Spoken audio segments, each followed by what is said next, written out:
Selamat datang rekan-rekan di bagian pengolahan jalur navigasi monokular visual inersial dengan algoritma Opslam 3 pada pengolahan menggunakan algoritma Opslam ya dengan tim SLAMC. Perkenalkan, nama saya Rafsan Abdillah 151222034. Saya merupakan salah satu anggota dari tim Caption Project SLAMC tahun 2025-2026. Baik, yang pertama harus dilakukan untuk melakukan pengolahan jalur navigasi monokular visual inersial adalah dengan membuka terlebih dahulu terminal. Nah, untuk membuka terminal kalian bisa Ctrl plus Alt plus T ya. Selanjutnya kalian masuk ke eh, direktori kerja Opslam 3. Nah, ini bisa diketik saja di terminal seperti ini atau di kopas dari dokumen prosedural, lalu enter.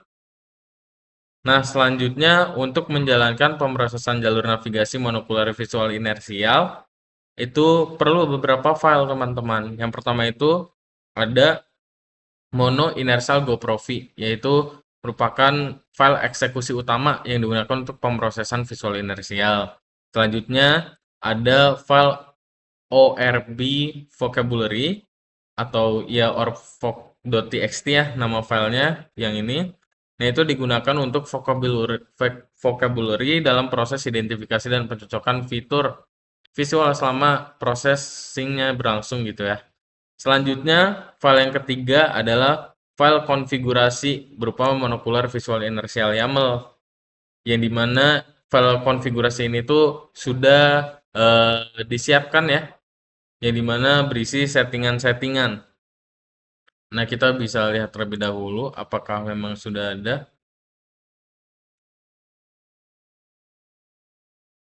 Nah, ini ya untuk file YAML-nya ini sudah disiapkan juga. Jadi ini yang akan dipanggil untuk melakukan pemrosesan nantinya. Nah, setelah file YAML, ini ada file videonya, video trajektori dari yang akan diproses oleh teman-teman. Nah, ini videonya bisa dilihat juga, dicek apakah sudah masuk di foldernya atau belum, ada di datasets ya, yang trajectory surface. Nah, ini merupakan jalur trajektori dalam bentuk video MP4 gitu yang akan dipanggil. Dan file selanjutnya atau file yang terakhir merupakan file JSON, di mana file JSON ini merupakan file ekstraksi telemetri dari video MP4 ini. Jadi file telemetri itu merupakan file yang berisikan telemetri dari sensor IMU yang digunakan selama perekaman jalur navigasi berlangsung menggunakan kamera GoPro Kirotan Black seperti itu.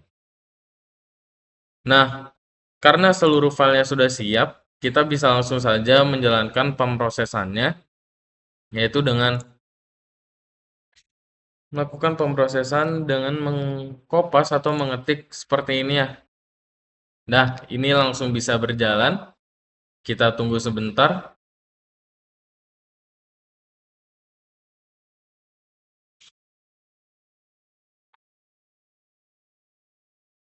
Kita coba full screen untuk virtual machine-nya. Nah, sama seperti monokular visual, ini ada beberapa tampilannya. Yang pertama, ada tampilan dari terminalnya yang memberitahu informasi terkait FPS yang sedang berjalan dalam pemrosesan, dan ada current frame juga yang dapat melihat fitur-fitur yang sedang dideteksi ya. Dan ini juga ada map viewer, di mana trajektorinya dapat dilihat seperti itu, rekan-rekan.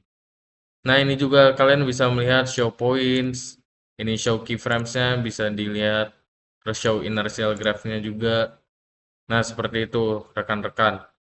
Nah, untuk melakukan pemrosesannya ini cukup lama, jadi bisa di-stop saja ketika rekan-rekan sudah merasa, oh jalur trajektorinya sudah berhasil, seperti itu.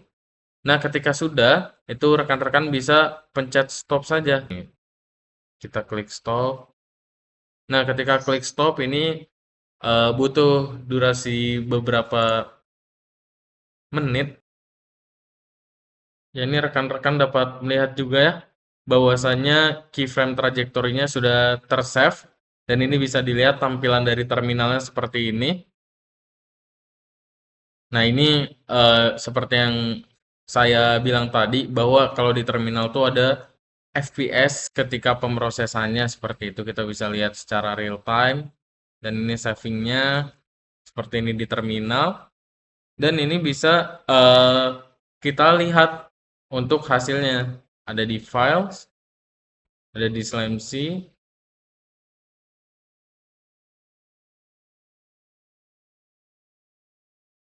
di OpsLAM 3. Nah, ini merupakan hasilnya ya, keyframe trajectory.txt.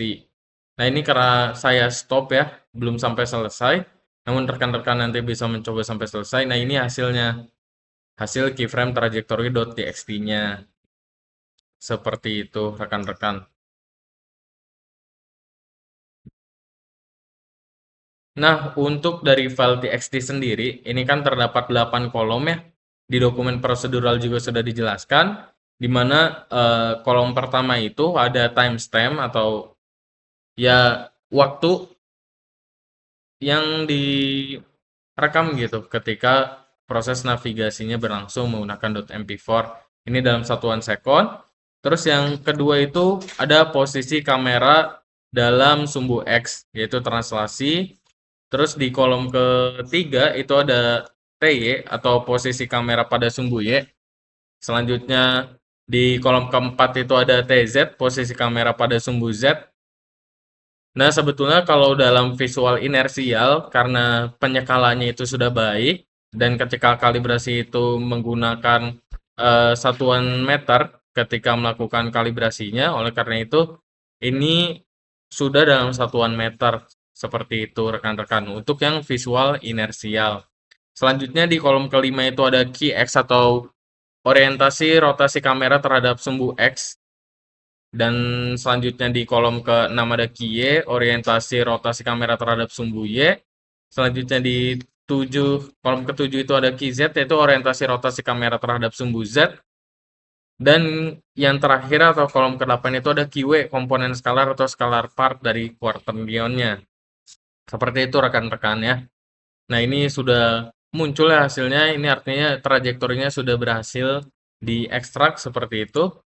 Nah, selanjutnya rekan-rekan ya, untuk melakukan penyimpanan datanya agar rapih seperti itu ya, kita bisa pindahkan si keyframe trajectory.txt tadi itu ke file, mohon maaf maksudnya ke folder di mana yang kita sudah tentukan yaitu folder results ya untuk monocular visual inersial. Nah, ini bisa dilakukan dengan melakukan seperti ini rekan-rekan. Tinggal kopas saja. Nah, seperti ini dan kita lihat untuk di sini itu kita bisa lihat ke folder hasilnya di results GoPro Hero monocular visual inertial. Nah, di sini kita bisa lihat hasilnya sudah terpindahkan secara otomatis dan namanya juga sudah tername secara otomatis ya rekan-rekan. Jadi dengan perintah ini kalian bisa memindahkan filenya ke folder yang dituju dan bisa melakukan rename secara langsung seperti itu rekan-rekan. Kita bisa lihat. Nah, ini hasil trajektorinya sama persis ya, sama seperti yang sebelumnya. Seperti itu rekan-rekan. Sekian dari saya Rafsan Abdillah untuk part pengolahan jalur navigasi trajektori monocular visual inertial dengan algoritma ORFLAN 3. Mohon maaf jika ada kekurangan. Sekian, terima kasih.